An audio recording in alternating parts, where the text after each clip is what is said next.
Hi friends, எல்லோரும் எப்படி இருக்கிறீங்க? நல்லா இருக்கீங்களா? எல்லோரும் நல்லா இருப்பீங்கன்னு நம்புகிறேன். ஐஸ் கட்டி சாப்பிட்டா தான் சேர மாட்டேங்குது.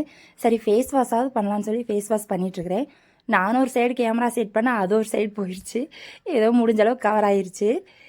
இன்றைக்கி சண்டே பார்த்திங்கன்னா நம்ம வீட்டில் என்ன ஸ்பெஷல்னால் சிக்கன் கிரேவி தான் ரெடி பண்ணலாம். வாங்க எப்படி ரெடி பண்ணலான்னு சொல்லலாம். அதுவும் நம்ம வில்லேஜ் ஸ்டைலில்.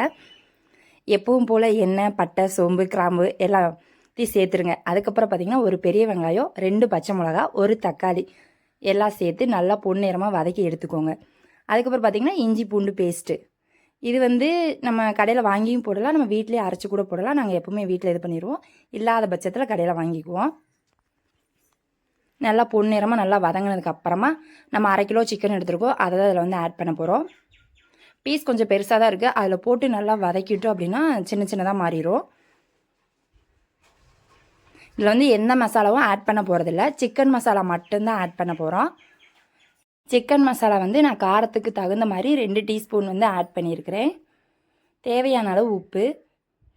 ஒரு பெரட்டி விட்டதுக்கு அப்புறமா நான் அதில் வந்து 1/2 சொம்பு தண்ணி சேர்த்துருக்குறேன்.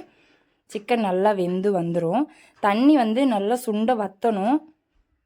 பாருங்கள், இந்த ஸ்டேஜ் வந்ததுக்கு அப்புறமா நல்லா உப்பு காரம் எல்லாம் டேஸ்ட் பண்ணி நம்ம வந்து இறக்கிடலாம்.